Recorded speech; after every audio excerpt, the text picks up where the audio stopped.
When Fiat returned to the States roughly 5 years ago, the company's cheeky little 500 hatchback was met with a lot of positive reception from consumers and enthusiasts. Now, as you know, Americans have a sensational appetite for crossovers. So what Fiat has done here is introduced the perfect vehicle for the American market. Let's take an in-depth look at the 2016 Fiat 500X subcompact SUV.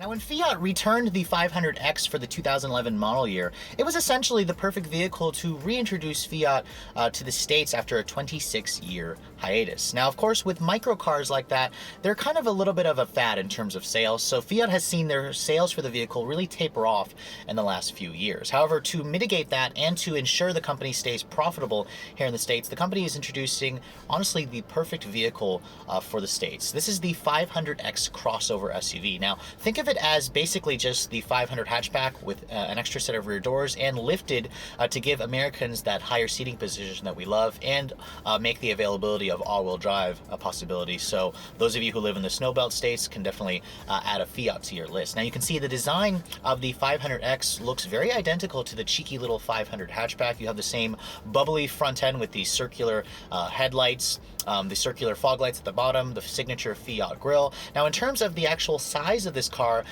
it is large by Fiat standards. However, by American standards, it's basically the same size as a compact car like a Volkswagen Golf or a Mazda 3 hatchback. Now in terms of the overall length, it's actually 2 feet longer than the standard 500 hatchback, and the wheelbase has been stretched about a foot. The vehicle is also about 6 inches taller and 6 inches wider to give this car much more interior space, which honestly makes it a lot more practical. It's one of the reasons why Fiat decided to bring a vehicle like that here to the States. Now my tester is called the Trekking Plus model. It's one of 5 trims, the top of the line for 2016. For 2017, Fiat actually recontacted and reshuffled the trims, getting rid of the Trekking Plus and the Eco model. Instead, now you have the Pop, or the Easy model, I'm sorry. Instead, you have the Pop, the Lounge, and then the Trekking. However, for this Trekking Plus, you basically get the off-road, or the more rugged-looking exterior design with the cladding, these 18-inch wheels. The Plus model basically gives you heated leather seats, a heated steering wheel, those upscale touches like that. Now, when you look at the rear of the vehicle, again, it looks very similar to the 500 hatchback with these cute little tail lights. They're not LED tail lights. You do get a chrome exhaust tip, but my tester has the optional panoramic sunroof, which does let a lot of light in here. And overall, I think the design is certainly very cutesy. It's a lot different versus this car's competitors like a Honda HR-V, a Chevrolet Trax, a Nissan Juke, and it has that cute look without looking weird, I think. So I think the styling is definitely successful. Those of you who may compare it to like a Mini Countryman may also find the Mini to be a little bit more sleek in its design. However, the Fiat definitely has its charm. But enough about the exterior. Let's take a look at the inside and see some of the changes Fiat has made compared to the Jeep Renegade counterpart. Now, my particular tester does come standard with the smart key access system with push button start and remote start. It's the standard FCA Chrysler key that other models use. To activate the remote start, just push the lock button here and then double tap this until it beeps. And it's a little bit slow to start up, and I also found it to be a little finicky. It didn't always work if you didn't do it in a perfect sequence. So some competitors do a little bit of a better job. Now, to unlock the door, all you have to do is just put your hand on the door handle on the back part. It has a sensor, and that unlocks the door for you. Now, looking at the interior, you can see my particular model, the Trekking Plus, has a really nice upgraded interior. I especially like the brown saddle leather that feels really expensive, that's nice and soft. The seats themselves, relatively supportive, which is good because most seats in this class are just terrible seats. They're not really great for long trips. But getting inside the vehicle, you can see it has a really nice, easy step-in height. You associate that with, a vehicle that has an elevated seating height. Now, shutting the door, The thunk sounds pretty solid. This is a newer chassis. I wouldn't really expect anything less. Now to get it out of the remote start mode, all you have to do is put your foot on the brake and then push this slightly cheap feeling button here to turn on all the electronics.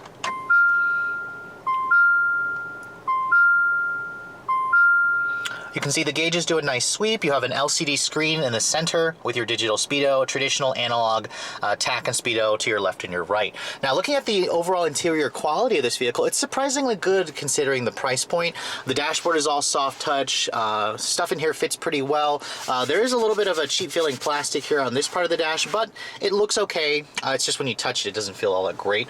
Looking at the door panels here, you have some silver painted trim, some aluminum accents, and then it's soft touch right here on the upper part, and then more of that lovely soft padded leather that you get on the seats on the armrest here, so that's nice. The windows are one touch automatic for the front, so that's nice to have as well. I kind of just expected that. The steering wheel is a pretty nice steering wheel design. I like the fact that it's a flat bottom. The leather feels okay. It has decent 9-3 grips, and it's electric power steering assist. We'll go into the test drive later on.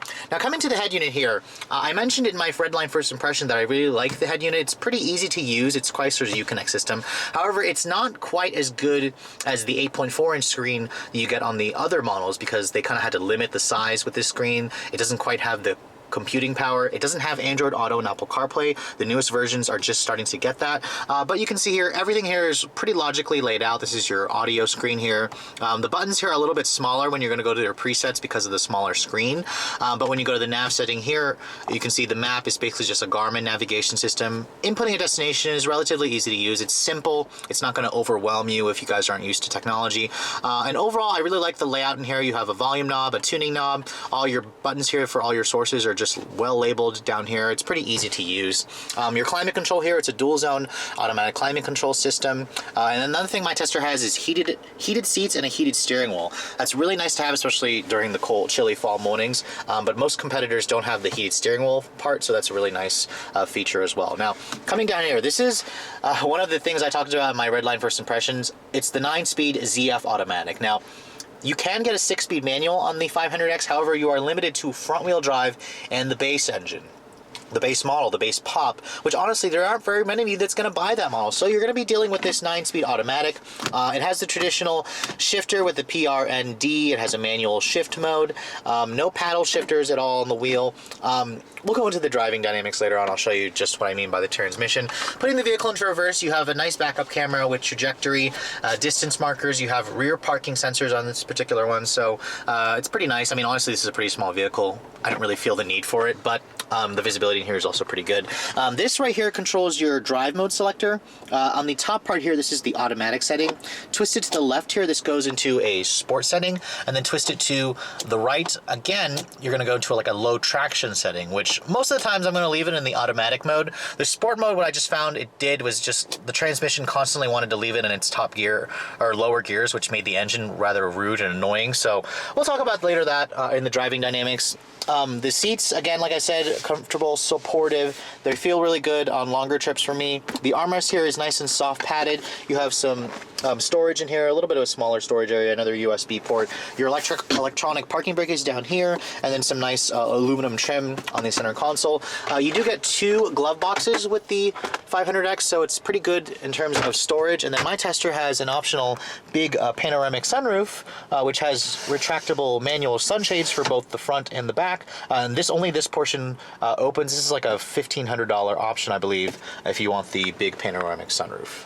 Looking at the back seat of the 500X, it's pretty class competitive. I mean, this is a lot more space than what you're going to get in the standard smaller Fiat cars. In fact, I believe the regular 500 doesn't even offer a back seat, so scratch that. But if you look at the competitors, it's a pretty class competitive back seat. Now, stepping back here, you can see the floor is nice and low. I find the seat doesn't have enough thigh support here, but there's pretty good foot space underneath here. It's almost like stadium style seating, so you're sitting up a little bit high, so it gives you a nice view of the road. You have the nice pano or glass pano sunroof back here, so you can easily let in a little bit more light. Now, shutting the door, It sounds just as solid as the front. The materials back here, however, are hard touch plastic, not the same material as the front. More of that aluminum door handle here, and then the same soft, supple leather on the lower armrest here. And then luckily you do get dual map pockets, but no vents back here. I didn't really expect it. This is kind of a lower class car. There is no center armrest here, which is a little bit disappointing, but the seats do fold down 60/40. Now, Fiat does not offer a power tailgate on this car, but no other vehicle really in the class offers it anyway, so that's okay. You can see the cargo area is smaller. This is rated at around 12 cubic feet of space. When you fold down the rear seats, you're going to get about 32 cubic feet of space, which is a lot by Fiat standards. But again, if you're going to compare this to like a compact SUV, especially at this price point, it's a lot less. Basically, just in the class of subcompact SUVs, their cargo area is a lot smaller, except for the Honda HR-V. That's really the only exception. Now, looking underneath this floor here, you can see there is some nice underfloor storage here. There is no spare tire. Instead, you just get an inflator kit with a fix-a-flat and such. So if you guys need a spare tire, you may want to talk to the dealer, find out if you can add one there. The floor actually, you can actually take this out and make this go a little bit lower, so it does have like an adjustable height for the floor, which is nice. It makes the cargo loading area a little bit lower, which honestly the lift over height is pretty high for this vehicle. But you know, overall, this is pretty much on par with what you're going to get on a compact or a mid-size sedan.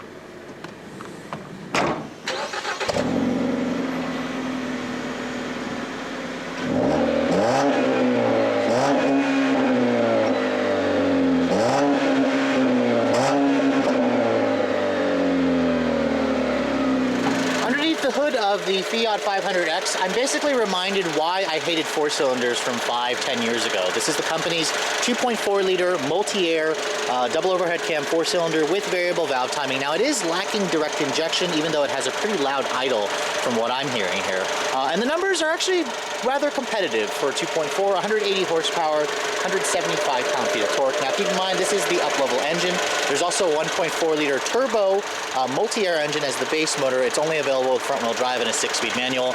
Nobody's probably going to buy it. It's just there for a price point. Now, you can take this powertrain combination either front or all-wheel drive like my Tester, and it comes standard with a 9-speed ZF automatic transmission. Now, fuel economy for this particular all-wheel drive model is rated at 22 in the city, 30 on the highway. You get 1 mpg more if you guys go for front-wheel drive. Class competitive MPG numbers. The vehicle weighs roughly around 2,900 pounds, about 500 pounds more than a regular Fiat 500, which again, is on the lighter side, especially for this class. Let's get out on the road and see how it all works together, shall we? Now, when I first drove the Jeep Renegade last year, I really wanted to like the vehicle. I loved the styling. I loved the overall character it had. It was definitely a lot different versus some of the Japanese competitors.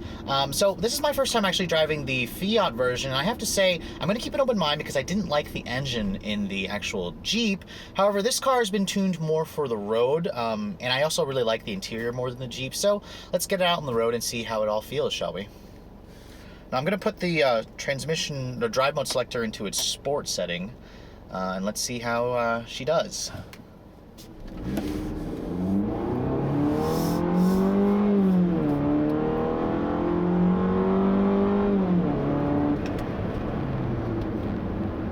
Okay, so like most of the other vehicles in this class, they're not extremely powerful. This car is definitely sluggish.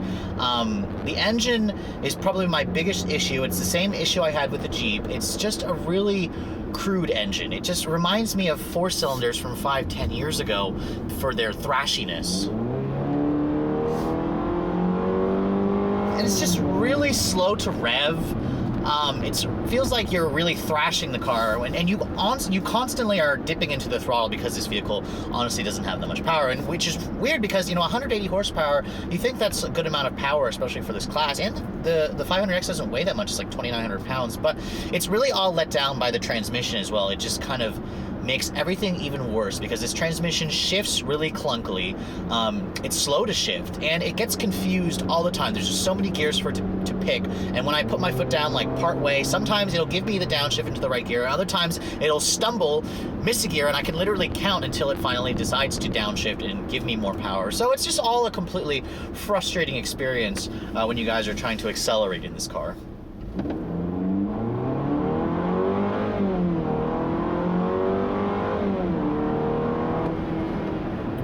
Now, when you get it all going, the test data shows this car probably gets to 60 around 10 seconds. which is, to be honest, the norm. The HRV is about this slow as well. The Trax is about this slow. The Juke is definitely the hot rod in this segment.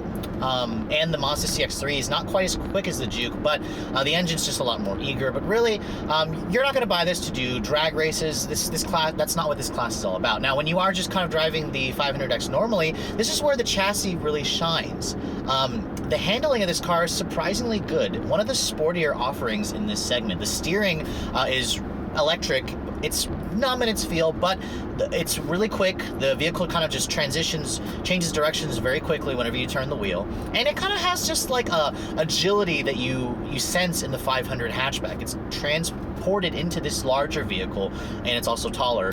But you know, it's a relatively fun crossover to drive. It's definitely up there with the Juke and the CX-3 in terms of the handling. Really, it's just the engine that completely lets it down. It makes this vehicle fall on its face.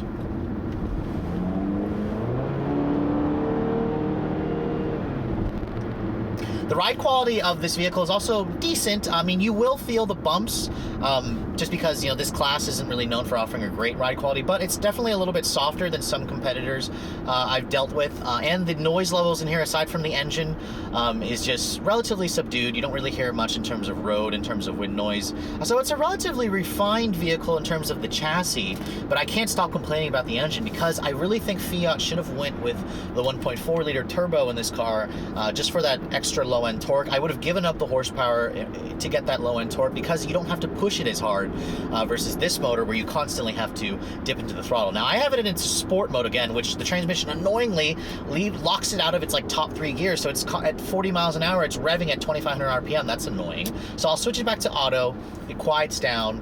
And this is when you drive the vehicle, you know, in a more relaxed manner, this vehicle starts to shine, and it has really excellent visibility, great side mirrors. I have blind spot monitoring with your cross traffic alert. And this car does offer a little bit in terms of active safety. You can get lane departure warning, you can get forward emergency braking, forward collision warning, but this car does not offer full speed or any kind of adaptive cruise control. You have to kind of pay a little bit more money to go into the compact segment if you guys want features like that. But I mean, overall, it's a very pleasant driving vehicle, and I think it's an excellent addition to Fiat's lineup.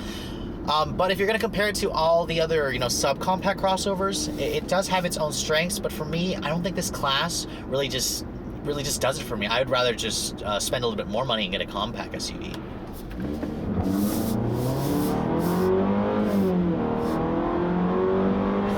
Surprisingly, it will actually break the front tires loose if you guys turn off the traction control and floor it. And then you can feel the system's all-wheel drive system redirecting power to the back. It'll send up to 50% of the torque to the rear wheels whenever it detects front wheel slippage. So it's an automatic system. It's seamless. This vehicle will get you through inclement weather.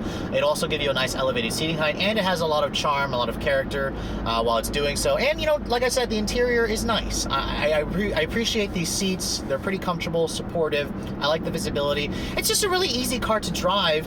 It's just not for enthusiasts, which honestly, this class of vehicle is not for enthusiasts anyways, but it will satisfy a lot of American shoppers out there who want something a little bit different, that have all-wheel drive versus like the subcompact or compact cars that most of you end up choosing. But let's talk about a few numbers with the fuel economy of this car. Now, it is rated at 21 in the city and 30 on the highway, which to be honest is a little disappointing. Last week I had that Buick LaCrosse that had a V6. It weighs like 4,000 pounds or 3,600 pounds, roughly 700 pounds more than this, and it got the same 2130 on the MPG rating. However, you know, in terms of what I've been averaging, I've only been averaging about 19 miles per gallon in mostly city. That's because I have a lead foot. But I also have to put my foot down all the time because this vehicle doesn't really have much power. Now, because it has 9 speeds, on the highway I was able to break 30. I got about 32 miles per gallon, so that's not bad. The 9-speed does make the revs, you know, very low, so you can get that better fuel economy on the highway. But when it is in its overdrive mode, like for example trying to get up this hill, you can hear the vehicle is totally struggling to get up this hill and to get up to speed. So it's kind of a frustrating driving experience. It's one of the reasons why I say just don't be cheap, spend a little bit more money, get a compact SUV. I think it's just a better all-around vehicle. Now let's talk about the pricing for the 500X, and this vehicle starts at $20,000 right on the nose. That is a pretty good value. It's right in line with all of its competitors. Now keep in mind that is for a front-wheel drive pop model with a 6-speed manual. Nobody buys that model. So if you guys want to go to the easy model for 2016, it's going to cost you a couple grand more. It will give you the 2.4 liter engine. You can get it with all-wheel drive. Expect to spend around the mid to low 20,000s for a moderately well-equipped 500X. Now, my tester, being the Trekking Plus, starts at $29,000, the top of the line model for this year. Then mine has like a collection package one that's missing the other driver assistance stuff like rain sensing wipers and lane departure warning, but it gives me the Pano sunroof, nav, the Beats audio system. Mine's stickers for just over 32, like 32.4, which is a pretty good amount of change. Honestly, you could get a compact SUV like a Mazda CX-5 or a Honda CR-V for that much money, and to be honest, I would definitely go for that myself. However, this is definitely a lot different versus all the CR-Vs or RAV4s that you see, littering the streets.